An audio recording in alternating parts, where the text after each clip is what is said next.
Well, good morning, everybody. Everybody good? All right, well, good deal. Well, we'll get rolling. Well, thank you for coming this morning. As all of you know, the yellow-legged hornet is something we've been dealing with for at least the last month or so. And I appreciate you being here just so we can give you a quick update on where we are and what's going on.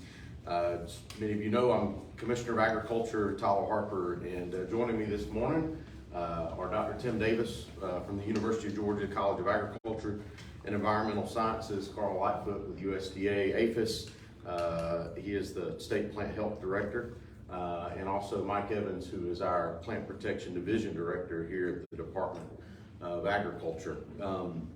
Today, the purpose of this is to announce that we have found and pleased to announce that we have found and destroyed a second yellow-legged hornet's nest on Wilmington Island near Savannah. And as you know, these invasive pests, the yellow-legged hornet, pose a significant threat to our native pollinators here in the state of Georgia, and also our number one industry. As we've discussed before in these conversations already, you know, agriculture is our number one industry. Pollinators like honeybees are required to allow our industry to be successful, and these hornets pose a significant threat to them because they are a predator of those pollinators. While our efforts on the ground continue, it is important to note that this is a significant victory and another significant step forward for our state and for our agricultural industry as we fight the establishment of the hornet in the state of Georgia. I want to thank specifically Mike, you and your team, and our entire Plant Protection Division, as they have been on the ground since day one, fighting this hornet, working tirelessly to locate and eradicate the hornet, but also our partners at the University of Georgia, at the College of Agriculture, and at USDA for their partnership and their continued help and support in this effort. I also want to extend a thanks to our friends across the borders, both at Clemson University and at the University of Florida, who are now collaborating with us and our teams here in the state of Georgia to ensure that the yellow-legged hornet does not spread to their states. Before getting into the specifics of the second nest that we're here to talk about this morning, I just kind of want to go through our operational response because I don't think we've talked about that specifically, about how we have worked to do this, what our work has been like on the ground to find and eradicate these hornets in our state. We currently have 2 teams of 4 on the ground in the Savannah area, and they are actively setting and checking traps, responding to reported sightings, and surveying for additional hornets. So far, our teams have deployed 134 traps in the area around the initial detection, which are routinely checked for any trapped hornets. Additionally, in coordination with our partners at the University of Georgia College of Ag, as well as UGA Extension, we are conducting public outreach to educate Georgians on the yellow-legged hornet and are directly engaging with the stakeholders and stakeholder groups, including beekeepers and pest management professionals in the area. Since our efforts begun, we have made confirmed detection of the yellow-legged hornet in 12 different locations around Wilmington Island, White Marsh Island, and the town of Thunderbolt. 9 of these detections were in response to sightings reported by concerned citizens. 3 of these detections were made by our team in the traps that we have set. The location of these traps, the confirmed detection, and the eradicated nest are shown on the map to my right. So if you'll look at the map, you'll see the locations that we have set up, where our traps are set up, where we have seen those detections, and also where the nests were located, to kind of give a visual of where we've been working and what's been going on. I'm also happy to announce that USDA, and we appreciate their ongoing support, has provided the department with additional funding to continue these efforts on behalf of the department, as well as our farmers and producers and consumers across this state. I want to express my sincere gratitude for that additional help to USDA. So Carl, thank you and your team, and please pass that message along that we appreciate the help to help us continue these efforts. I also want to thank our friends at the Washington State Department of Agriculture Agriculture for recently providing us with electronic tracking and monitoring equipment, which will be put to use as soon as possible. We will definitely continue to leave no stone unturned and utilize every tool in our toolbox to eradicate the hornet from our state. Now, in regards to the nest, on Friday, September 15th, the department staff located a second nest, under a bridge in Wilmington Island. This is in stark contrast, obviously, to the first nest that we found that was over 80 feet up a pine tree in more of a residential area. But this is consistent with what has been seen in Europe, where they have been dealing with the yellow-legged hornet as well. Department staff and our team reached out to the same pest management professionals who helped us with the first nest, and that nest, the second nest, was destroyed that evening, the evening that it was found, on Friday evening the 15th. The nest was located using a variety of methods that essentially allow our staff on the ground to reduce the area in which the hornet could possibly be located. The first method that our team has been using is capturing, marking, and releasing hornets to estimate the distance from the trap location to the nest. Secondly, our team has been taking the hornets that were captured, taking them to different locations, releasing those hornets so their flight direction can be observed. As we continually did that process, multiple iterations obviously, the search area got smaller and smaller, and our team was able to locate the location of the nest specifically, and were able to find the nest. After the nest was destroyed, it was examined by Dr. Lewis Bartlett from the University of Georgia and Dr. Jamie Ellis from the University of Florida. They identified developing hornets within the nest and confirmed that there was no evidence of the production of males or queens at the time of destruction. I think that is very significant to point out. Because the production of males and queens is essential to the establishment of a new colony or a new nest. The fact that this process has not started happening yet in this particular nest increases our chance of successful and complete eradication. Just as a point of note, sterile females, the worker hornets are all sterile females, and the production of queens and males indicates the colony is deteriorating and preparing for the establishment of a new colony by a reproductive queen. This nest had not gotten to that point, and so we feel very confident that hopefully that this increases, as I said a second ago, our chance of eradication, and that there will be no other nests created out of the hornets from this particular site.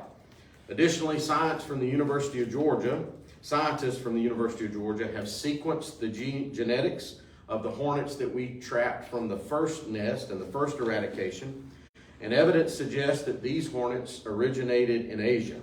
DNA samples have been taken from hornets from this second nest, and genetic analysis of these samples are currently ongoing. I think as we continue our effort, it's important for our message from the department, especially to the citizens in the Savannah area and also across the state. Please continue to report any suspected sightings of the yellow-legged hornet to the Department of Agriculture. An online reporting form and additional information about the hornet is available on our website at agr.georgia.gov. It's prominently displayed on our home page. Georgians with additional questions or concerns can definitely reach out to the email link that we have set up, yellow.leg.hornet@agr.georgia.gov.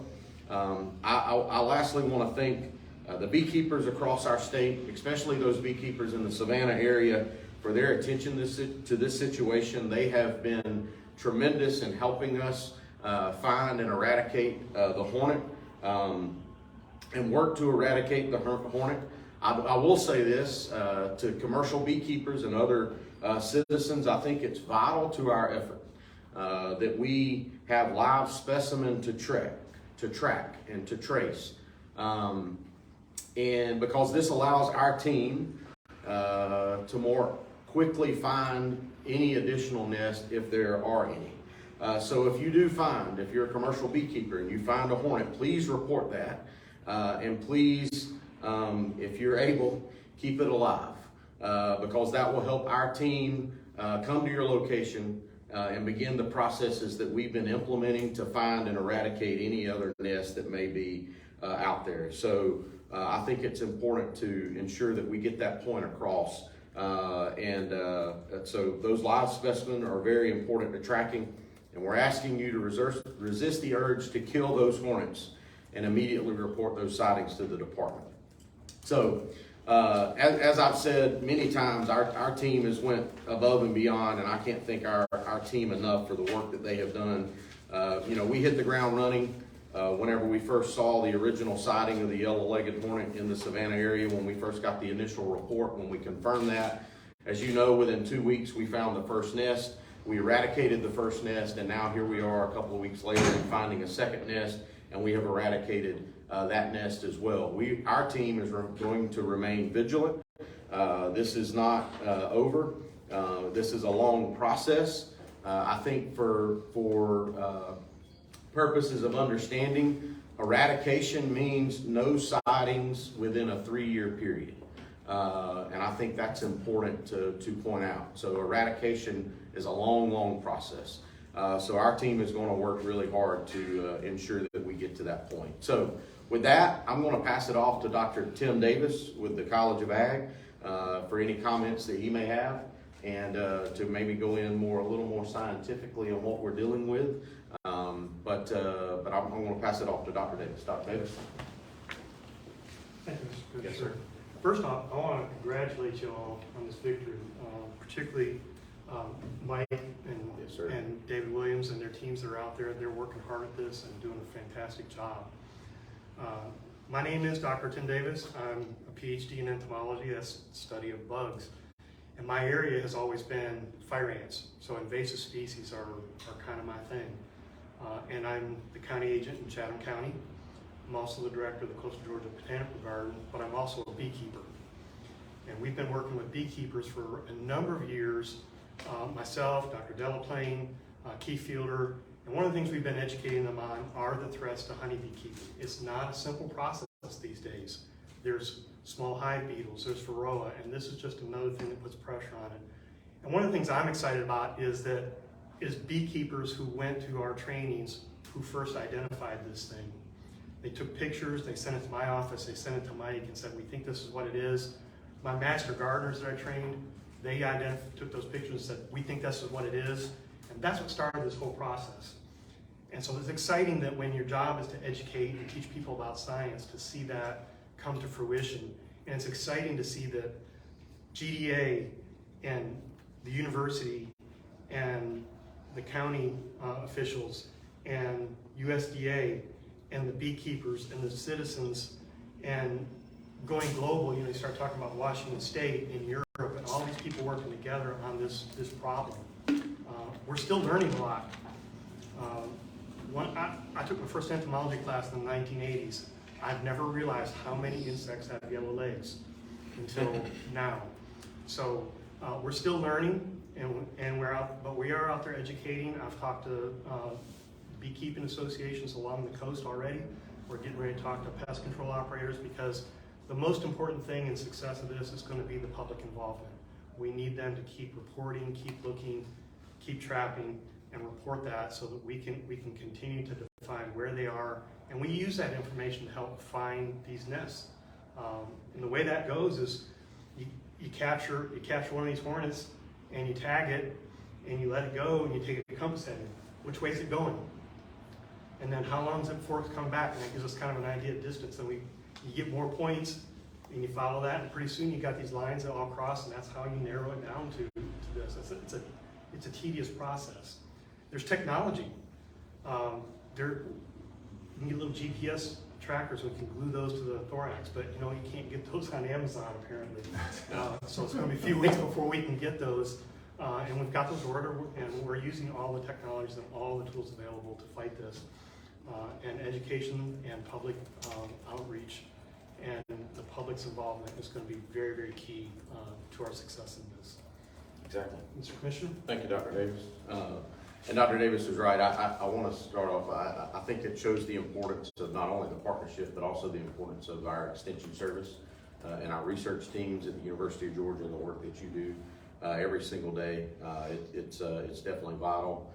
To your point on the electronic trackers, I made the comment of the mention of this just a second ago. We did get some from the state of Washington that we hope to be deploying very soon.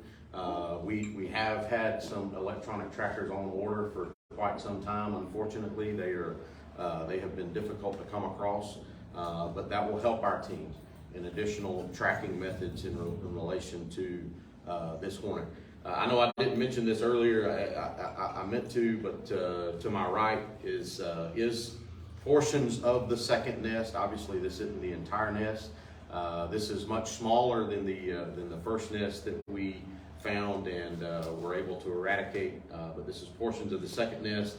And for those of you that are curious, that is a yellow-legged hornet in that vial in the front. So give you a little closer idea of what this specific hornet looks like more in person. So with that, I'll open it up for any questions that you may have.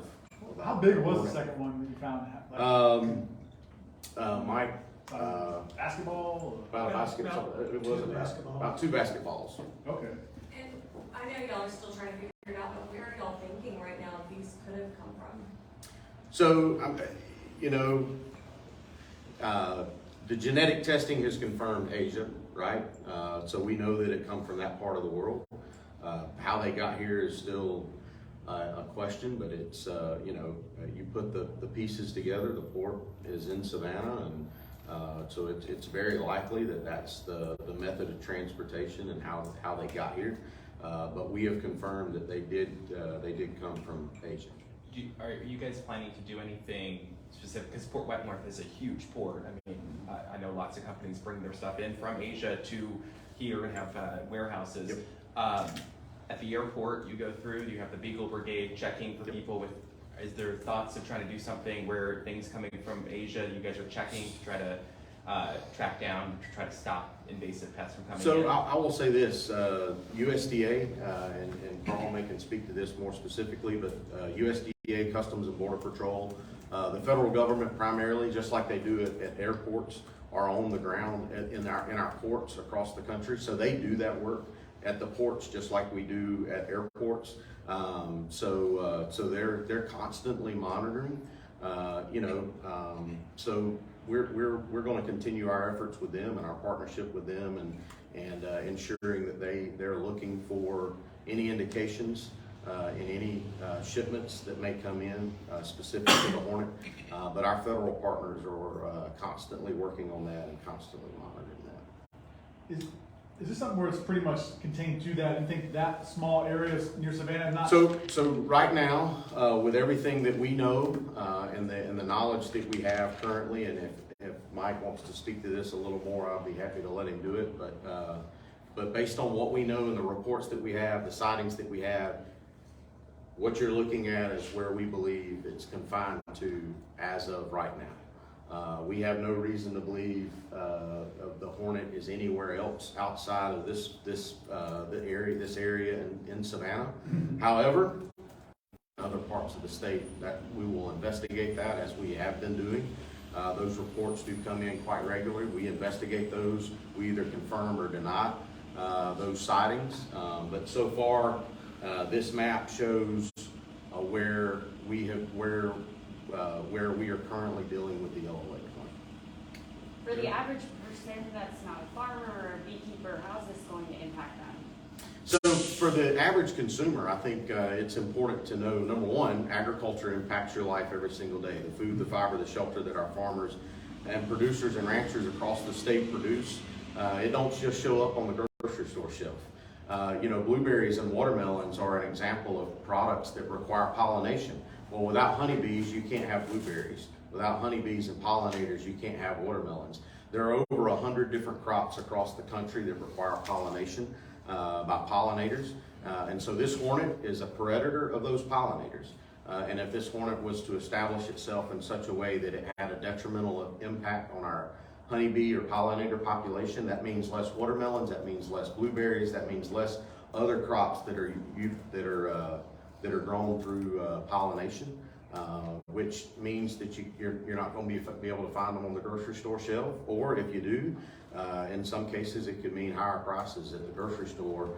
So it does translate to the consumer, and I think that's the important part about this. I think most people, when they think of a Hornet, I think most people think of the Hornets that we deal with, but this is a different type of Hornet, and can have detrimental impacts on our agricultural industry, which in turn translates into issues that the consumers could see in the marketplace. Have there been any more sightings since the second nest was eradicated? So the nest was eradicated on Friday, and I'll flip that over to Mike in relation to any confirmed sightings since Friday. Mike?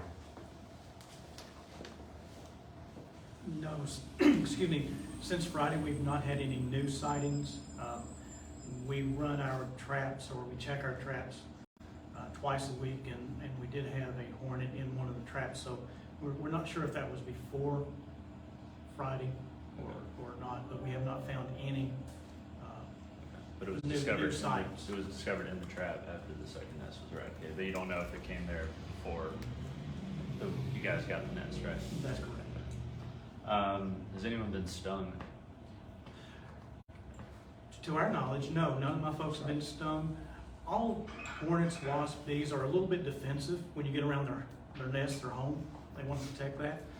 But this one is, we've noticed that it seems to be not what you would call docile, but it's not really defensive like you think of a yellow jacket nest. It's very defensive. This one just does not seem to be defensive, and none of my guys have gotten stung, or the pest control, pest management folks that we've utilized. Just last thing on that same thread, y'all been dealing with this for a little over a month now. What all have you learned about these insects that have surprised you, perhaps? We have learned a lot. Talking with some of the folks in the UK has been very helpful because they're dealing with insect. USDA folks we've talked with that have been looking into the insect, and what we've just simply experienced, baits, which ones seem to be preferred, and it's been a learning process for us to do what's called beelining, or finding a hornet, taking as Dr. Davis mentioned, taking a direction. So it's been an experience for us, but we're learning, and I think it definitely paid off in finding the second nest. Mike, is there, are you encouraging consumers, residents to set traps themselves? Or are there any resources people can go to learn how to make those? We sent out an email to some of the people who have contacted us, and the public's participation is absolutely key.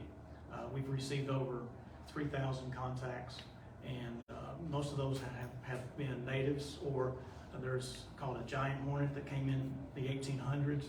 So that's primarily what we're receiving, but it's good for the public to do that.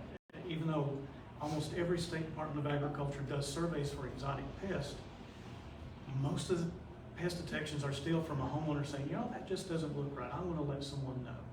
So homeowners, citizens are key for detection. And as far as trapping, yes, Dr. Davis spoke at the Coastal Empire Beekeeping Association and provided information to beekeepers how to make a nest, and we've provided some of that information as well, and we certainly intend to include that a lot more next year, but this year is absolutely fine for people to make a nest and let us know what they find. Okay. Does this map depict everywhere that you all are on the ground looking, or are you expanding the territory? So our territory is based on confirmed sightings, right, of where we're looking. So this map currently depicts where our team is working. And obviously we will expand that depending on whether or not we get confirmed sightings or confirmed locations. But we're going to try to hone it in pretty specific. Do you have anything to add to that, Mike? No, sir, I think you covered. Okay.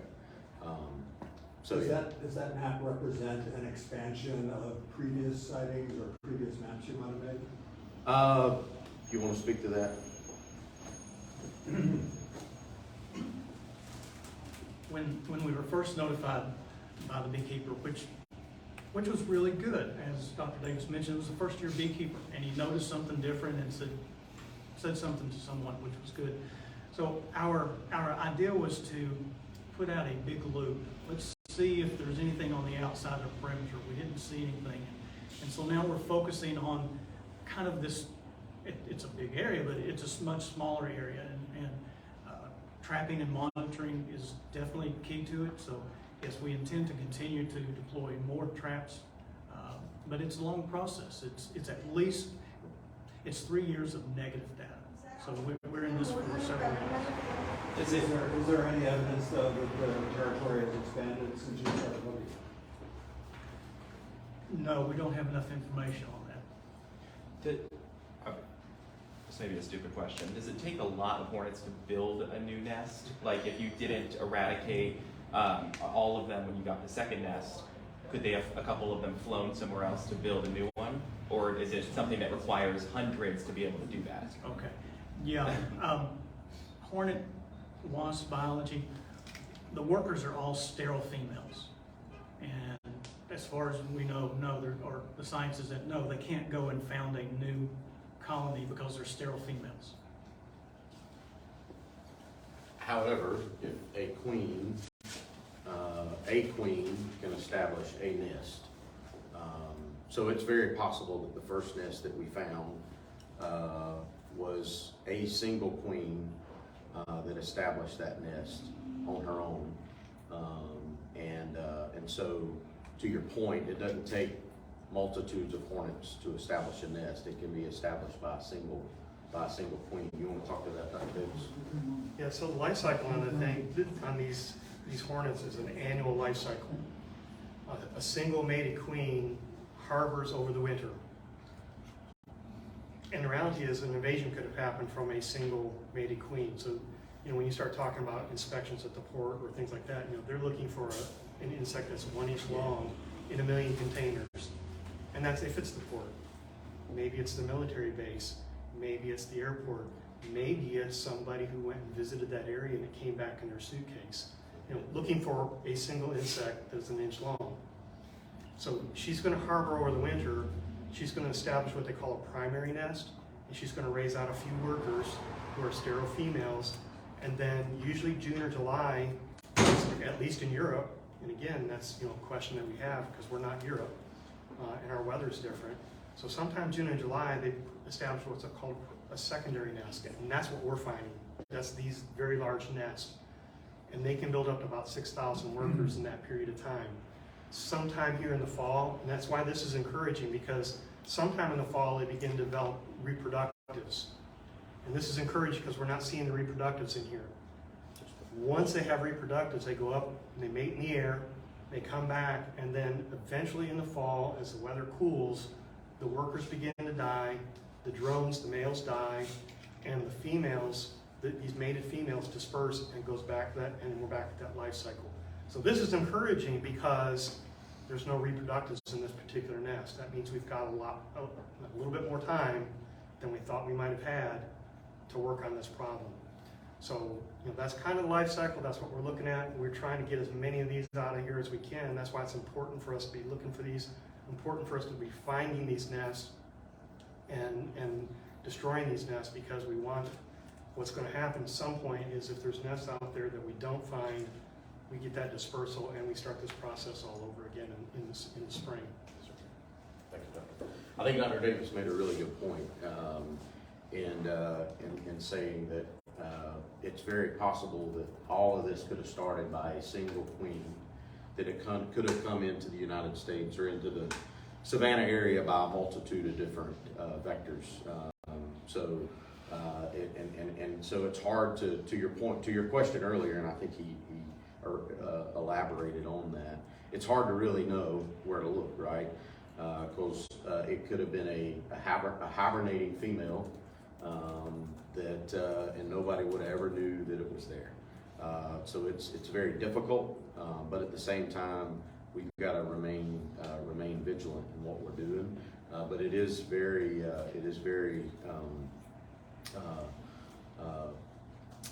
exciting is not the right word. I guess it is a little bit of the right word. It's exciting to know that we're finding these secondary nests, what we're calling the secondary nest, as without the reproductive specimen. So that's a good thing for us, because if we can get ahead of that, that gives us more of an opportunity to eradicate these hornets before they have an opportunity to establish themselves again next year. Any other questions? We knew they were spotted by beekeepers. Did the beekeepers notice that they were in fact attacking their hives?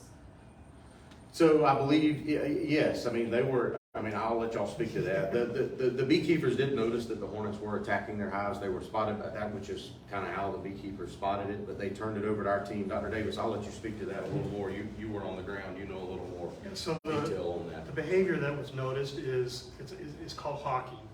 So the hornet will hang around outside the hive, and as the bees come and go, it snatches them out of the air.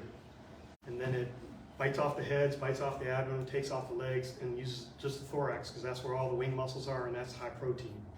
So that behavior then out there, outside the hive, is what the beekeepers have been noticing. And it's not just the first one, it's most of them noticing this. In fact, one of the gals who went through my class, she called me. She had swatted it down because it was doing that, wanted to know if that's what it was, and she actually used what's called a queen excluder. It's just like keeps the queen from moving to different places in there. She swatted it down with this big old thing. And so, yeah, they are noticing the hawking behavior of these individual hornets that are attacking the nest. And that's actually what they do. It causes the honeybees to change behavior. And just like you know, if somebody's harassing you, it's hard for you to type on your computer when somebody's talking to you. And that's kind of what's happening. So they change the behavior, they produce less honey, and they do less pollination. And I want to point out, you know, we talk about pollination being important for food. Pollination is also important for fiber. When you start talking about cotton plants that need, you know, the clothes you're wearing, everything but my jacket today is cotton. And this can affect that kind of an industry. So. Any other questions? Well, thank y'all very much. Thank y'all for coming out. Glad to have you with us. Appreciate it. Just help us keep spreading the message as we work to completely eradicate the hornet in the state of Georgia. Y'all have a wonderful day. Thank you.